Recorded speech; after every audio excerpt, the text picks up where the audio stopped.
បាទសូមជម្រាបសួរបាទថ្ងៃបងប្អូនថ្ងៃនេះគឺល្ងាចហើយប៉ុន្តែដោយសារមានការកំង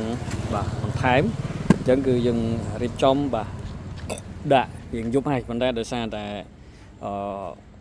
ភ្ញៀវគាត់ប្រញាប់អញ្ចឹងគឺយើងរៀបចំឲ្យគាត់ជាមិនតាន់បាទនេះគឺមានម៉ាស៊ីនសូនចំណីចំនួន2គ្រឿងបាទហាន់បន្លែដើមចេកបាទស្មៅបាទប្រភេទ4មុខងារមួយគ្រឿងណាអញ្ចឹងគឺយើងរៀបចំដាក់ផ្ញើជាមួយនឹងវគ្គបន្ថែមជូនគាត់បាទចឹងសម្រាប់ពុកម៉ែបងប្អូនដែលមានតម្រូវការតាក់ទងទៅនឹងប្រភេទម៉ាស៊ីនសុនចំណីបាទឬក៏ប្រភេទម៉ាស៊ីនផ្សេងតាក់ទងទៅនឹងកសិកម្មបងប្អូនអាចកំងបានណាសម្រាប់អាសយដ្ឋានគឺនៅភ្នំពេញច្បារអំពៅបាទខាងកើតអគារបណ្ដាច្បារអំពៅបងប្អូនអាចទំនាក់ទំនងបាទតាមលេខទូរស័ព្ទបានណា012 63 2345ឬក៏016 63 2345បាទ066 63 2345លេខដូចគ្នាទេណាបងប្អូនអាចទំនាក់ទំនងបានតែមើលនៅក្នុងជាងយប់អញ្ចឹងដឹងឃើញអត់ណានេះបងប្អូនអាចមើលតាមនេះបានណាអញ្ចឹងយើងនៅក្នុងឃ្លាំងគឺយើងមានម៉ាស៊ីនជាច្រើនប្រភេទទៀតអញ្ចឹងសម្រាប់ពុកម៉ែបងប្អូនដែលមានតម្រូវការបាទចង់ទិញជាមួយនឹងប្រភេទម៉ាស៊ីនបាទផ្សេងបងប្អូនអាចតាក់ទងបានណានេះគឺជាប្រភេទម៉ាស៊ីនហុចមាន់បងប្អូនឃើញតែខ្ញុំឡាយពេញស្តុកថ្ងៃមុនឥឡូវអស់បាត់ហើយសល់តែ2គ្រឿងទេណាកាលនេះគឺជាប្រភេទម៉ាស៊ីនបោកស្រូវបាទម៉ាស៊ីនកិនស្រូវបាទមានម៉ាស៊ីនកិនស្រូវមានម៉ាស៊ីនកិនសកៃដូង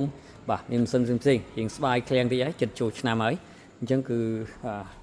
សម្រាប់បងប្អូនដែលមានបំណងចង់ទិញណាអាចធ្វើតិចមកហ្នឹងហើយប្រភេទនេះគឺជាប្រភេទ motor សម្រាប់បងប្អូនដែលគាត់លាងឡានលាងអីក៏យកទៅប្រើត្រូវណាលាងឡានលាងអីគឺប្រើត្រូវជាមួយនឹងប្រភេទ motor នេះបាទគឺបាញ់ខ្លាំងហើយប្រើធន់ជាមួយនឹងកម្ដៅវាប្រើបានអ្នកបងប្អូនដែលគាត់លាងឡានពីច្រើនគាត់ប្រើលាងមួយថ្ងៃ4ថ្ងៃអញ្ចឹងគាត់ត្រូវការជាមួយ motor ប្រភេទស្ពាន់បាទស៊ីភ្លើងតិចស្ពាន់ហើយស៊ីភ្លើងតិចបាទនេះម៉ាស៊ីនយើងមាននៅក្នុងស្តុកតែរៀងស្វាយតិចដោយសារតែអាវ៉ាន់អត់តន់ចូលឃ្លាំងបន្ថែមទៀតទេណាអញ្ចឹងសម្រាប់ពុកម៉ែបងប្អូនដែលចង់បានអាចទំនាក់ទំនងបានបាទលេខទូរស័ព្ទនៅនេះក៏បានបាទ088នេះក៏បានណាបាទឬក៏096ក៏បាន200 2345ឬក៏092 2345និងលេខខ្សែកុដបាទខាងនោះគឺលេខខ្ញុំកាន់ផ្ទាស់តែវាងងឹតតិចតែបងប្អូនមើលឃើញអត់